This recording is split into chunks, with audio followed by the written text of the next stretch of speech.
These are 100% crazy golf moments. Disrespectful outbursts caught on camera. Women golfers humbling cocky men who said they did not belong. The dumbest disqualifications in tournament history. And moments so unhinged, you will watch them twice. This is the compilation. Let's get into it. Vijay Singh sat down with an AP reporter after the Wachovia Championship and announced that Annika Sorenstam had no business playing the upcoming Colonial. She doesn't belong out here. He added that if paired with her, he simply wouldn't play. Bold. Then he won the Byron Nelson the following Sunday and immediately withdrew from Colonial, citing fatigue.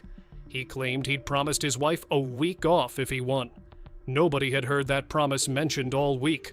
Annika played without him, shot a 71, hit 14 of 18 greens, won her next 2 LPGA starts. Singh's explanation has been aging in public ever since. On March 16, 2001, Annika Sorenstam walked onto Moon Valley's back nine and did something no woman had ever done in professional golf. She shot a 59. She opened with 8 consecutive birdies, 8 in a row. By the 13th hole, she was 12 under par. Her playing partner, Meg Mallon, said it felt like watching someone operate on a completely different frequency. Annika kept telling herself nothing special was happening and failed completely at the deception. She parred 18 to finish 13 under. Men had broken 60 before her. The first woman to do it didn't make it look like a struggle. She made it look almost routine. Before we continue, I wanted to tell you something real quick. My dad, who's the person that got me into golf and professional golf overall, bet me I'd never hit 1,000 subscribers. He thinks I'm wasting my time. So if you're enjoying this video, hit that subscribe button and help me prove the old man wrong. Let's settle this bet once and for all. Let's continue. When Annika accepted a sponsor's exemption to the 2003 Colonial, the men's reaction ranged from skeptical to hostile. Nick Price said her presence reeked of publicity. Then Annika teed it up and hit 14 of 18 greens in round 1 on a 7,080-yard layout, putting for birdie on every hole. She missed the cut the next day on empty fumes, but the opening round was a statement nobody could argue with. Golf writer Ron Sirac wrote afterward that Annika could no longer be looked at as a female golfer. Now she is simply a golfer. She won her next 2 LPGA starts immediately after. The skeptics went very quiet. Lee Janzen is a 2-time US Open champion. At the 2001 Masters, he wiped dew from the ground behind his ball with a towel before playing a shot. A violation of Rule 13-2, improving the area of intended swing. He didn't know it was a violation. The rules official walking with his group didn't notice either. The round ended, scorecards were signed. The infraction was only discovered afterward. Because an official had been present and missed it live, Augusta chose not to disqualify Janzen. They added 2 strokes to his score retroactively instead. Those 2 strokes were enough. He missed the cut. He wiped morning dew off the ground, and it cost him his entire weekend. In 2004, Ernie Els hooked his tee shot on the 11th hole into a pile of fallen branches from a recent ice storm. 2 different rules officials denied him free relief. Unplayable lie, they said. Els asked for a third opinion. The competition committee chairman ruled that any loose debris inside Augusta's impeccably maintained grounds must obviously be there for greenskeeper removal, and therefore qualified as ground under repair, free relief granted. While the debate was happening, Els had already moved some branches. His ball appeared to move too. Officials ruled it had only oscillated, rocked slightly and returned, and assessed no penalty. 2 potential penalties. 0 assessed. He still lost to Mickelson by 1 shot. Padraig Harrington arrived at the 2009 Masters as the reigning British Open and PGA champion. On the 15th green in round 2, he addressed his ball and grounded his club. A gust of wind moved the ball. He didn't touch it. The wind moved it. Everyone watching could see that. But under the rules at the time, grounding your club made you legally responsible for any subsequent movement. regardless of cause. Two-shot penalty for something the wind did. Harrington's case became one of the final arguments that pushed golf's governing bodies to change the rule in 2012. Players are no longer held responsible for acts of nature. Padraig Harrington paid so everyone after him wouldn't have to. It was 1994, late in the tournament, and CBS commentator Gary McCord was watching a putt glide across the 17th green like it had somewhere important to be. Rather than reach for the standard vocabulary, McCord looked at those impossibly slick surfaces and suggested Augusta didn't mow its greens so much as bikini wax them. He also described a hazardous area behind one of the greens as having body bags. The CBS Sports president sitting next to him laughed. McCord figured he was fine. He was not fine. A letter arrived from two-time Masters champion Tom Watson calling McCord the Howard Stern of golf and demanding his removal. Augusta agreed. The ban came through that August. CBS, deeply interested in keeping its broadcast rights, did not exactly charge to his defense. McCord later said the whole episode made him more famous than anything he'd ever done on a golf course, which is almost certainly true and not even slightly comforting. He never called another Masters, not one. Clayton Baker flew his private jet into Augusta for the 2012 final round, watched Bubba Watson win his first green jacket, and then, as the crowd cleared the 10th hole, made a decision that would haunt him for years. He ducked under the gallery ropes, walked across the fairway, and scooped some of Augusta's famous bright white sand into a beer cup. He collected soil from sporting venues. It was a hobby. He figured a little sand from Augusta National would make a nice addition. 3 security guards materialized immediately. The cup was knocked from his hand. He was taken to the ground, handcuffed, loaded onto a golf cart, and transferred to Richmond County Sheriff's deputies. His private jet sat on the tarmac, waiting while Baker sat in a cell. Charges were eventually dropped, but the legal fees came to roughly $20,000, and he said the experience left him seriously depressed for weeks. The friend who'd gotten him the ticket was banned for life from purchasing Masters badges, all for a cup of sand. Augusta does not do souvenirs. The 2021 Masters Honorary Starters Ceremony was already one of the most emotionally significant in the tournament's history. Lee Elder, the man who broke the Masters color barrier in 1975, was being formally recognized for the first time, standing alongside Jack Nicklaus and Gary Player on the first tee. Augusta chairman Fred Ridley was speaking. Cameras were locked on the moment. And standing directly behind Elder the entire time was Wayne Player, Gary's son, serving as his father's ceremonial caddy, with a branded sleeve of golf balls deliberately angled toward every camera in the building. Nicklaus reportedly pulled Wayne aside and asked him what on earth he was thinking. Wayne's own brother Mark went on social media and said Wayne had been correctly banned, calling it a shame and an embarrassment. Wayne later said he had zero intent, and that 40 of the 50 texts he received called him a marketing genius. The other 10, he acknowledged, were less flattering. He hasn't been back since. Augusta accepted his written apology and replied, "Thanks, but no." In January 1945, Babe Zaharias entered 3 PGA Tour events, not on a sponsor's exemption, not through a special invitation. She entered 36-hole open qualifiers alongside the men, earned her spots, and made the cut in all 3. She finished 33rd at the Phoenix Open. She remains, to this day, the only woman to ever make the cut in a PGA Tour event. Byron Nelson, runner-up at that year's Los Angeles Open, later recalled there being almost no fuss made about Babe at all.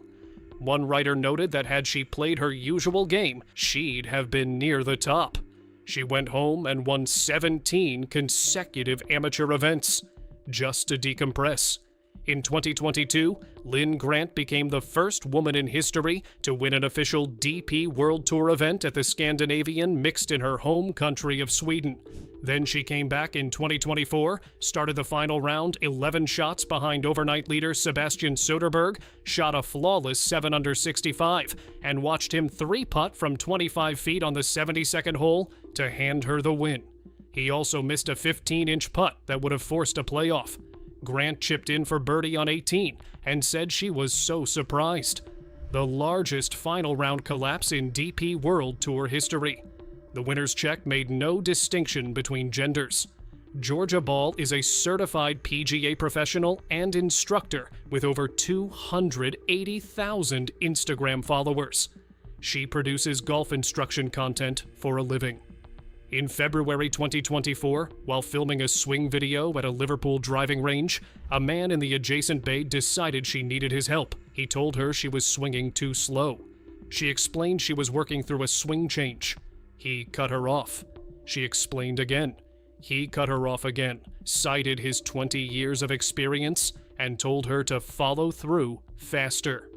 Ball stayed composed, then hit a drive that sailed into the distance the way only a professional's ball does. The man said, "See how much better that was?"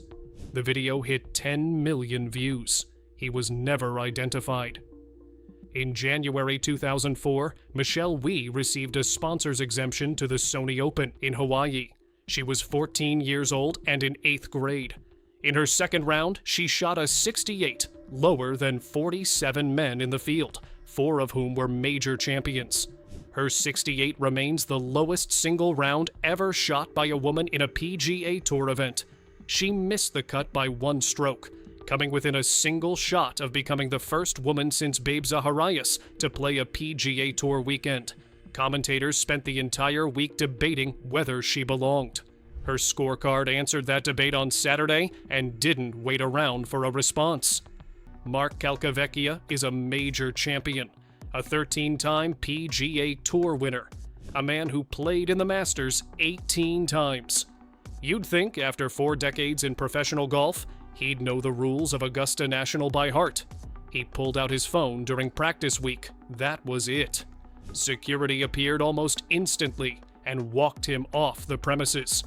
When a reporter later reached him by phone fittingly and asked him to explain, Calcavecchia delivered one of the great non-answers in golf history. "I've got nothing negative to say about Augusta National, so I think we should literally hang up right now." He hung up. Augusta said nothing. 1 phone, 1 exit, case closed. Ian Poulter and Graham McDowell are Ryder Cup warriors. Smart, experienced professionals. Men who absolutely know better. During a 2012 practice round, both pulled out their phones and started filming. Not just the course, but inside the clubhouse and locker room. Footage Augusta National has spent decades ensuring the public never sees. It went on Twitter. It came off Twitter very quickly. Poulter apparently didn't absorb the full lesson because he later posted a selfie from Augusta that pushed the same lines again. No formal punishment was ever announced for either of them. Just the quiet, permanent awareness that Augusta was watching. As it always is, as it always will be. The Freeman family of Texas had a plan. Get Masters badges. Sell Masters badges. Profit.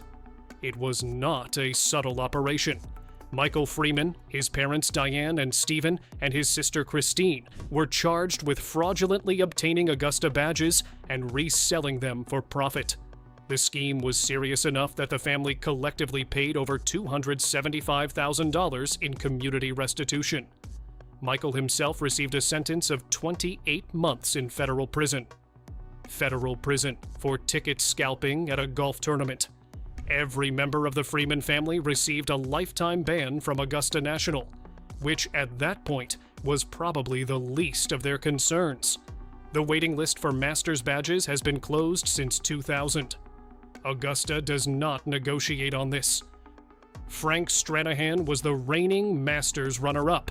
He showed up to Augusta for practice week in 1948, fit, confident, and apparently unaware that Clifford Roberts had opinions about how many golf balls a man was allowed to hit.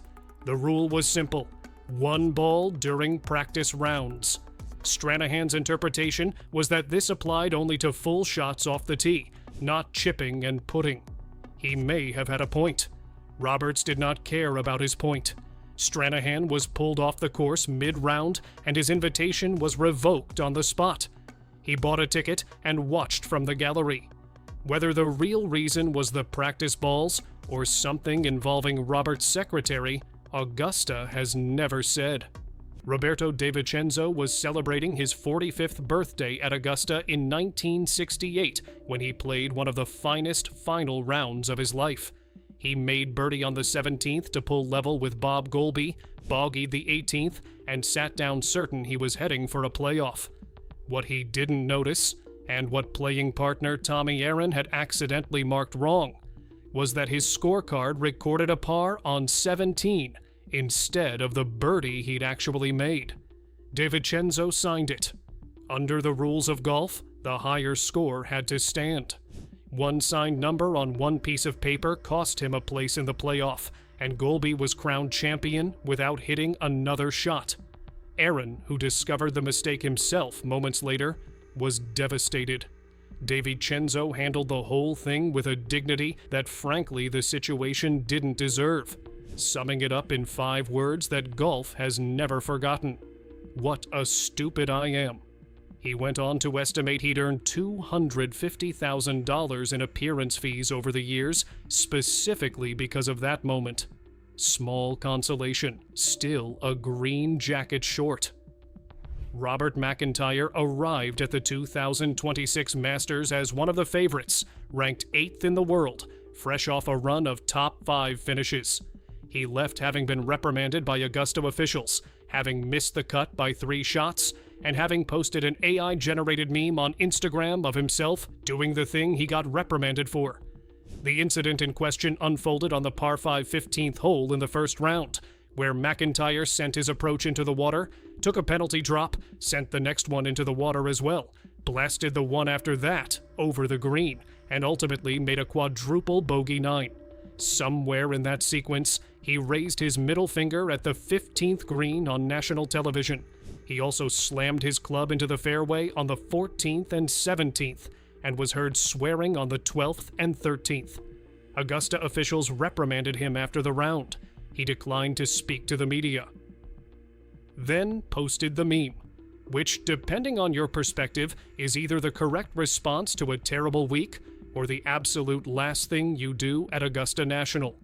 Ian Poulter and Graham McDowell are Ryder Cup warriors, LIV teammates, and, for one brief, ill-advised stretch, the 2 men who treated Augusta National like a behind-the-scenes vlog. During a practice round, the pair pulled out their phones and started filming. Not just the course, the clubhouse, the locker room.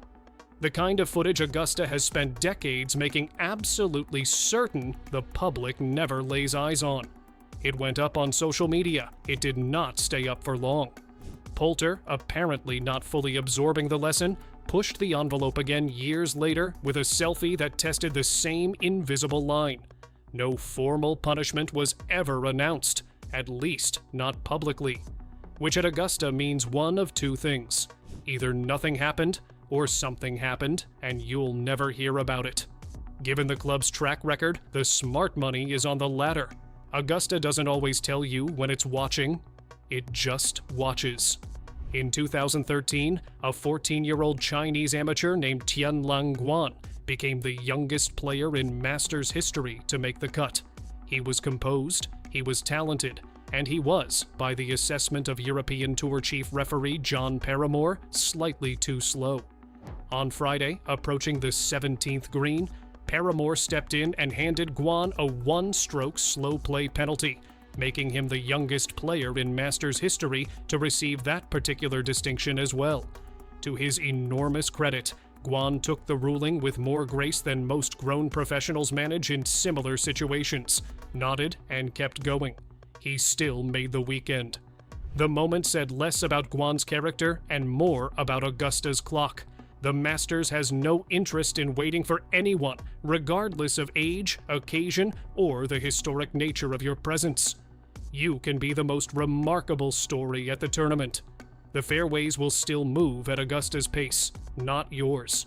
It was 1966, a Monday playoff on the 18th hole, and the gallery was surging down the fairway the way galleries do when something genuinely electric is happening. CBS commentator Jack Whitaker, one of the most respected voices in the sport, looked at the scene in front of him and called it exactly what it looked like: a mob. He moved on. 6 months later, he found out he was off the Masters broadcast. Clifford Roberts had decided, quietly, firmly, finally, that the crowd at Augusta National was not a mob. They were patrons. One word. One word that cost Whitaker 6 years on the biggest broadcast in golf. He eventually returned in 1972 and went on to have a distinguished career. But the lesson was already written into Augusta's unofficial rulebook in permanent ink. The gallery is always a gallery. The patrons are always patrons, and the words you choose inside those ropes matter more than you think, even when you're just describing what you see. Jose Luis Ballester is the reigning U.S. amateur champion, 21 years old, playing his first Masters alongside Scottie Scheffler and Justin Thomas. He was living every golfer's dream. On the 13th hole at Amen Corner, he needed to use the bathroom. He said he forgot there were restrooms just left of the tee box. Justin Thomas had a situation on the green, so Ballester walked to the edge of Rays Creek, the most famous creek in golf, and relieved himself into it. The patrons applauded. Ballester was not embarrassed. His post-round quote, "If I had to do it again, I would do it again." He apologized to the club. He missed the cut. Clifford Roberts somewhere is still drafting the rule. Matthew Wolff in 2021 was already on his way home. He'd shot 76 in round 1 and stood at 10 over through 36 holes, nowhere near the cut, nothing at stake, tournament over. He played the 17th, hit the green in regulation, 3-putted for bogey, and wrote the wrong number on his scorecard. Augusta's official statement was brief. Wolff had returned a scorecard with a hole score lower than he actually made on hole 17. Disqualified under Rule 3.3b3. He made the same mistake as Roberto De Vicenzo on the same hole. 53 years later, De Vicenzo lost a major he'd earned. Wolff lost a tournament he'd already lost. Both will answer for hole 17 at Augusta forever. De Vicenzo appears twice on this list because his moment was too significant for one entry. His 1968 scorecard didn't just cost him a green jacket, it changed golf. Augusta built an enclosed scoring tent the very next year so players could check their cards in peace. His case prompted decades of rules debate. His quote became the most heartbreaking line the sport has ever produced. He played the round of his life. His playing partner wrote the wrong number. He trusted and signed. The rules didn't care. In a sport obsessed with fine print, the dumbest disqualification in Masters history is also the saddest. The score stands as signed. It always will. That's Augusta. That's golf. That's 20 moments Augusta would probably rather forget. Though, knowing the club, they filed every single one away. Tiger Woods was in contention during the second round of the 2013 Masters when his wedge on the par 5 15th hit the flagstick and ricocheted into the pond. Standard bad luck. What happened next was less standard. Instead of dropping at the designated drop zone, Tiger went back to his original position and then deliberately dropped 2 yards further back, a spot he chose specifically to take spin off the shot. He later explained this on camera in detail to reporters. He signed his scorecard. He should have been disqualified for playing from the wrong spot and signing an incorrect card. Augusta National, facing the prospect of bouncing the most famous golfer on the planet from its own tournament, reached into its rulebook and found a creative interpretation that allowed them to assess a 2-stroke penalty instead. The golf world was not universally impressed. The question, would they have done the same for anyone else, has never been satisfactorily answered. The tournament committee said it was the right call. Some pundits thought it was the convenient one. Rory McIlroy walked to the first tee on Sunday at the 2011 Masters at 21 years old, 4 shots clear of the field. looking for all the world like a man who was about to win his first major championship. He was composed, he was talented, he was almost certainly going to be fine. He was not fine. A hook tee shot on the 10th rattled off a tree and ended up between two cabins on the Augusta property. By the time he walked off the 12th green, he had made triple bogey, double bogey, and double bogey in succession and was no longer leading the Masters in any meaningful sense. He shot an 80, one of the highest final rounds ever carded by a 54-hole leader in major championship history. He finished tied for 15th. In a BBC interview 4 years later, McIlroy called it the most important day of his career. The collapse, he said, taught him more than any win ever could, which is the kind of thing you can afford to say once you've won 4 majors. In the moment, it was just a very long walk home. Ernie Els is a World Golf Hall of Famer. He has 4 major championships. He has more than 60 professional wins worldwide. He is nicknamed the Big Easy, a nod to the effortless grace with which he has always moved around a golf course. And in the first round of the 2016 Masters, he 6-putted the first green from inside 2 feet, carding a 9 on the par 4 opener, the worst score on that hole in Masters history. The first putt lipped out. So did the second. By the 4th, he was batting at it with one hand in visible disbelief. The Masters shot tracking system, which had never been asked to process that many strokes on a single hole, briefly crashed.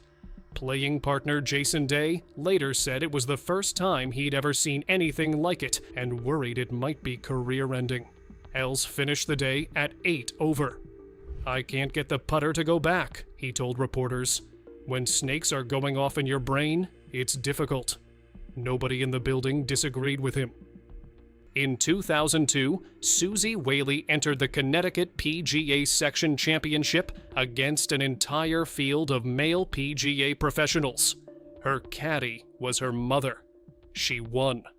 That victory earned her a spot in the 2003 Greater Hartford Open, the first woman since Babe Zacharias in 1945 to qualify for a PGA Tour event through actual competition, not an invitation. She beat the men for the spot. The PGA later introduced what became known as the Whaley Rule, requiring all competitors in qualifying events to play from the same tees. There's a specific kind of recognition in having a rule named after you because the existing structure hadn't accounted for the possibility of someone like you winning it. After Annika Sorenstam's historic 2001 season, 8 wins, a 59, $2 million in earnings, Carrie Webb, then a dominant force on the LPGA, said publicly she would eat her hat if Annika repeated those 8 wins in 2002. It was a confident prediction from a confident player. Annika didn't win 8 in 2002. She won 11 victories in a single season, joining Mickey Wright as the only players in LPGA history to reach that number. Webb's hat presumably survived intact, though the quote has followed her across 2 decades. Annika won 5 Player of the Year awards that stretch. The hat comment is still what most people bring up first. At the 2022 Masters, Rory McIlroy hit a bunker shot at the 18th hole and left it in the sand. He then appeared on camera in front of millions to kick the sand in frustration. A breach of Rule 13-4, 2-stroke penalty, and because he had already signed his scorecard, that meant disqualification. Augusta called him back, reviewed the footage, sat him down, made him explain himself. McIlroy said he was tidying the sand, not a frustrated kick, just good housekeeping. They believed him. Or at least, they said they did. The scorecard stood. McIlroy walked away clean. For a few very long hours, one of the world's best players had stared down a DQ over sand smoothing. Gary McCord had been pushing his luck for years.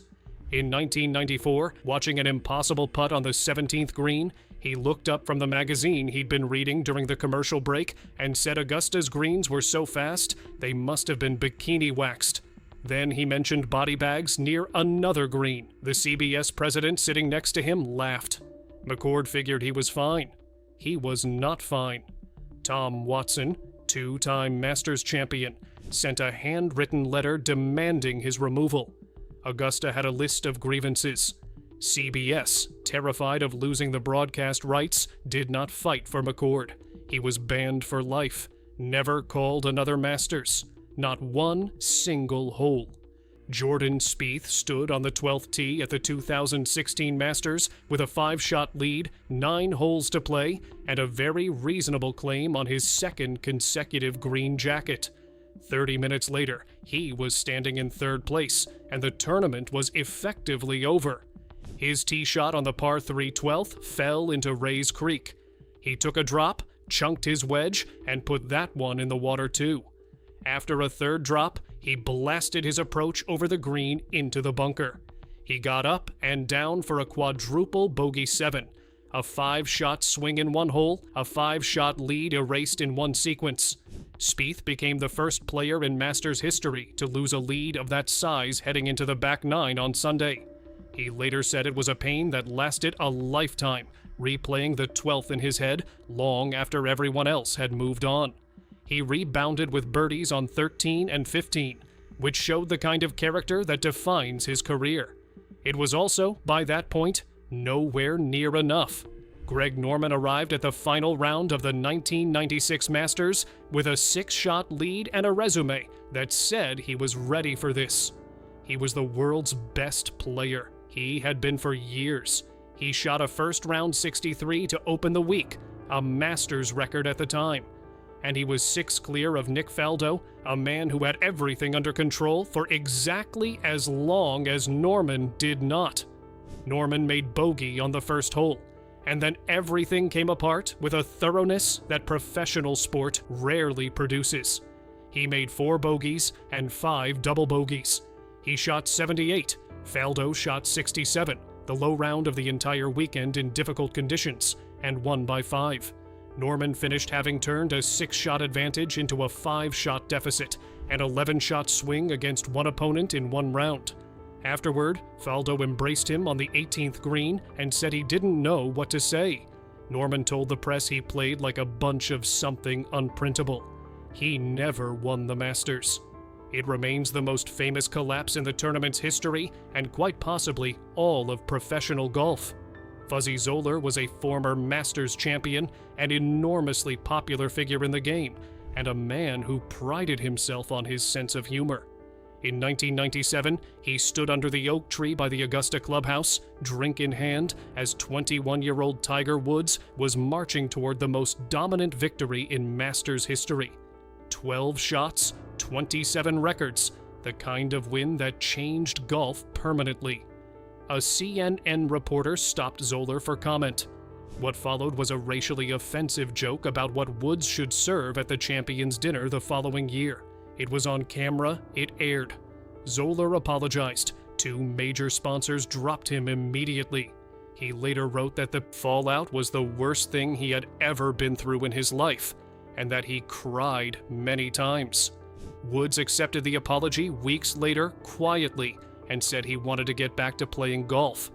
Zoeller's USGA Sportsmanship Award from 1985 sat on a shelf somewhere, while a much shorter clip from 1997 followed him for the rest of his career. "I've come to terms," he wrote, "with the fact that this incident will never, ever go away." He was right. In July 2018, Brittany Lincecum became the 6th woman ever to play a PGA Tour event at the Barbasol Championship. She struggled in round 1 with a 78. She came back Saturday, made 3 consecutive birdies on the front 9, then reached the par 5 17th. She spotted a young girl named Landry in the gallery, stopped mid-round, handed her a ball, and posed for a photo. Then she stepped up and holed her 3rd shot from 116 yards for eagle.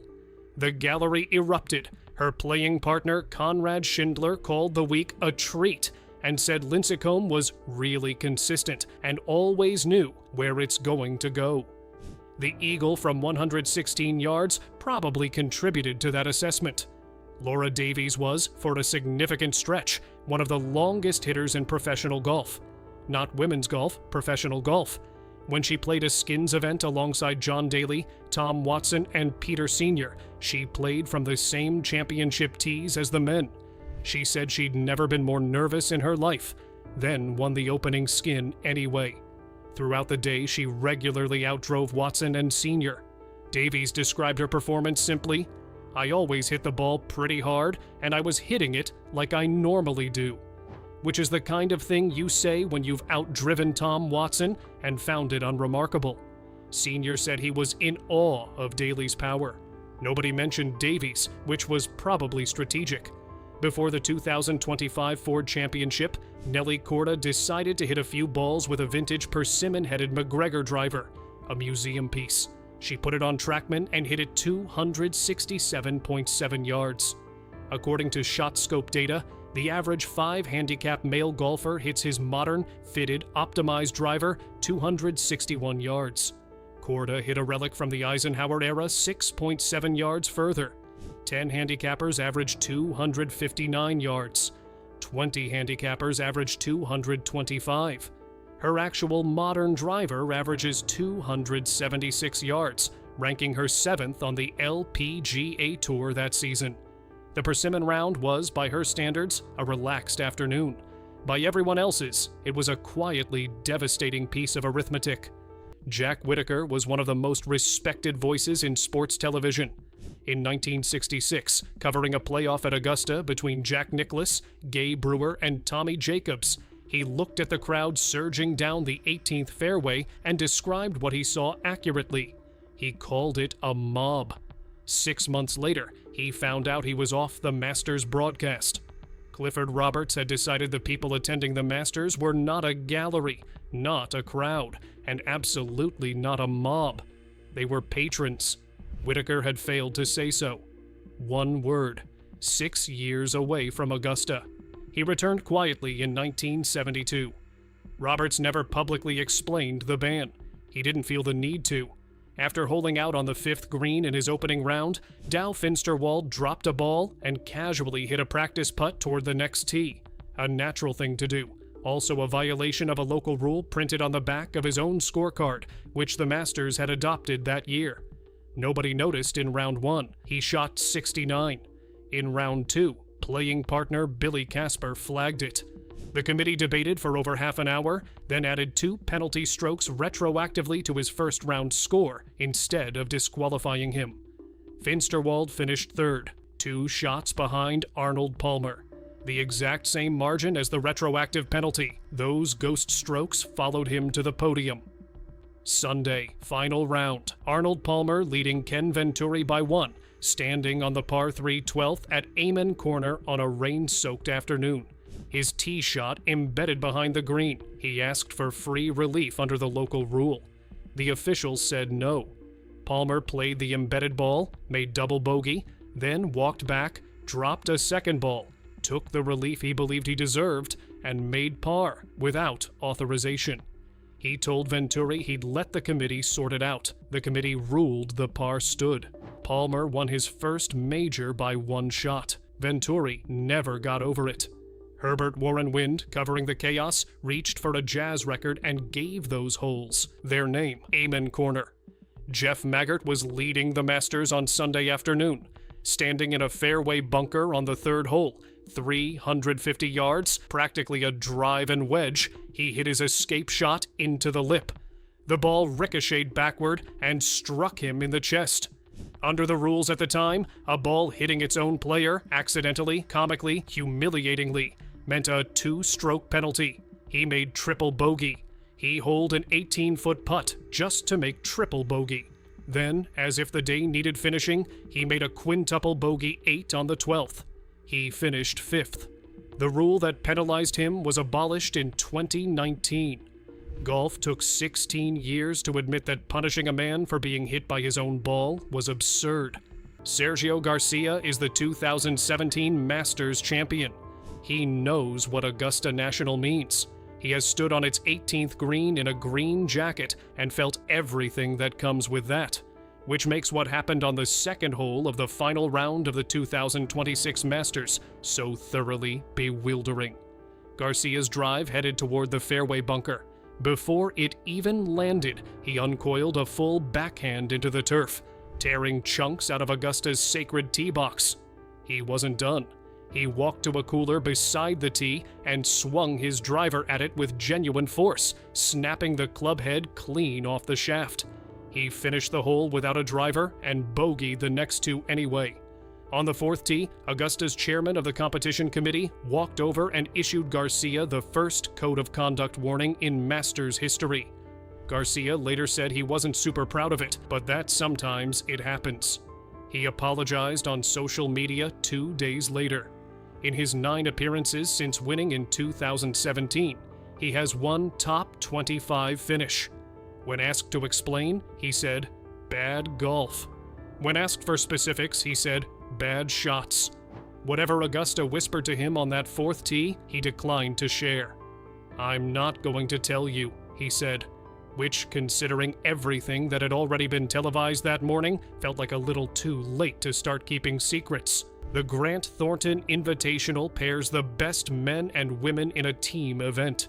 In December 2023, Lexi Thompson and Ricky Fowler were grinding through a rough alternate shot round, sitting 2 over through 8 holes. Then, Thompson stepped onto the 16th tee with a 7-iron from 158 yards and watched the ball bounce once and disappear into the cup. Hole in one. She burst into laughter and immediately started sprinting around, high-fiving anyone within arm's reach. Caddy, Fowler, playing partners Joel Dahman and Lilia Vu. "Probably one of my highest," she said, ranking it among the most exciting aces of her career. Dahman, a PGA Tour professional, had a front row seat. The video did the rest. Rose Zhang turned professional on May 26, 2023. 9 days later, she won the Mizuho Americas Open in a sudden death playoff. She became the first player to win their LPGA debut since Beverly Hansen did it in 1951, 72 years between occurrences. Zhang had spent 2 years at Stanford matching Tiger Woods for most wins in a single season in Stanford golf history, and becoming the first woman to win the NCAA individual title twice. She turned pro. She won immediately. The LPGA issued a statement. The golf world issued a standing ovation. Zhang described the week with characteristic calm, crediting her process.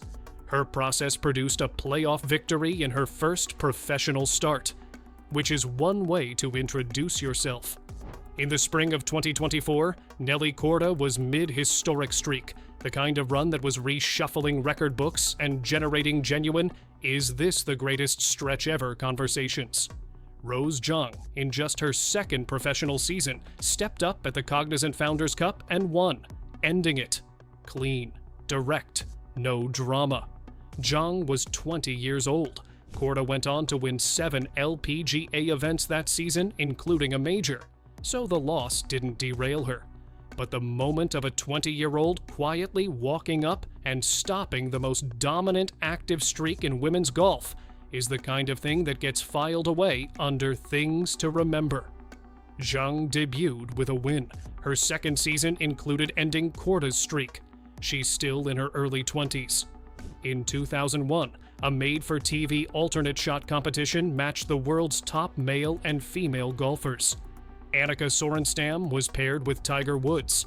Kerry Webb was paired with David Duval, then ranked second in the world and fresh off winning the Open Championship. Annika and Tiger won. The result received surprisingly little commentary, perhaps because the outcome seemed retroactively obvious. What deserves emphasis is the dynamic. Annika didn't just show up. She contributed to a victory alongside the most dominant golfer alive, against a field that included the second-ranked man in the world. The winning team had a woman on it. The losing team did not. Tiger has never suggested otherwise. The 2021 honorary starters ceremony was one of the most meaningful in Augusta's history.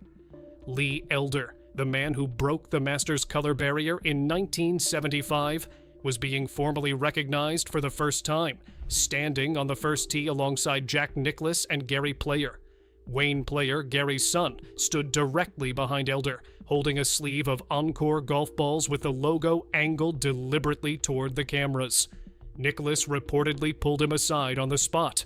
Wayne's own brother Mark went public, calling it a shame and an embarrassment. Wayne said 40 of the 50 texts he received called him a marketing genius. He has not been back to Augusta since. Some moments are too big for a logo angle. In 2013, Augusta was captivated by Tianlang Guan, a 14-year-old 8th grader from China, the youngest player in Masters history, who had qualified by winning the Asia-Pacific Amateur Championship. He practiced with Tiger Woods. He walked Augusta like he belonged there. Then, in round 2, he took too long. Warned multiple times by rules official John Paramore, Guan exceeded the 40-second time limit on the 17th hole by, in Augusta's words, a considerable margin. Paramore walked up mid-round, showed him the stopwatch, and issued the penalty. His playing partner Ben Crenshaw said, "I'm so sorry, this isn't going to wind up pretty." The first slow play penalty in Masters history, issued to a 14-year-old. Augusta's stopwatch had 0 apologies to offer. Tiger Woods hit the flagstick at 15, watched his ball spin into the water, and took a drop roughly 2 yards further back than his original spot. Illegal under the rules. He finished the round, signed his scorecard, then walked into the media center and voluntarily told every journalist in the room exactly what he'd done. The golf world noticed. A TV viewer had already called in a complaint. An incorrect scorecard meant disqualification. Augusta instead added 2 strokes and let him play on, citing an obscure committee discretion rule and accepting partial blame for not informing Woods before he signed. Woods tied for 4th. The argument about whether Augusta plays by its own rules never quite ended. Roberto De Vicenzo, on his 45th birthday, played one of the great rounds in Masters history. He eagled the first hole, turned in 31, and finished with a 65. He had apparently tied Bob Goalby at 11 under. A Monday playoff seemed certain. Then Tommy Aaron, his playing partner, was found to have written a 4 on hole 17 instead of the 3. The birdie De Vicenzo had actually made. De Vicenzo hadn't caught it. He signed the card. The rule was absolute. A higher score stands as returned. No playoff. No appeal. Goalby put on the green jacket that evening. De Vicenzo sat with what had just happened and said, "What a stupid I am." When Lynn Grant won the 2024 Volvo Car Scandinavian Mixed, she didn't just beat the men on the scoreboard. She beat them off the tee. Grant led the entire tournament field, men and women combined, in average driving distance for the week at 270.54 yards. The DP World Tour professionals she was competing against, men who make their living playing golf, were behind her. The event plays men and women off different tees, but for the same prize money and the same trophy. Grant took the trophy. She also led every player in the field in driving. The DP World Tour recorded both statistics. The men in the field did not issue a statement. There wasn't much to add. A detail about Babe Zacharias that tends to get buried in the bigger story. She didn't ask for any special treatment. When Annika played Colonial in 2003, she received a sponsor's exemption, legitimate, but not the same as qualifying. Zacharias entered 36-hole open qualifiers at the Los Angeles and Tucson Opens alongside every other man in the field, shot the required scores, and earned her spots outright. In 1945, with no television coverage, minimal radio, and a golf world that had built no framework for what she was doing, Byron Nelson remembered no fuss being made. She qualified. She played. She made the cut. She went home. Quietly. Extraordinary is still extraordinary. In July 2020, Lexi Thompson needed competitive reps before the LPGA Tour restarted and entered a minor league golf tour event in Florida. The field included former PGA Tour winner John Curran, 6-time European Tour winner Thomas Levitt, and multiple Korn Ferry Tour players. Thompson shot a final round 66, finished 4 shots clear of 3rd place, and lost only because Sonny Kim birdied the last hole. She collected $1,000. A week later, she was back competing against the world's best women. The ease with which she slotted into a professional men's field nearly won, and return to the LPGA like she'd run a productive practice session is the most understated part of the whole story.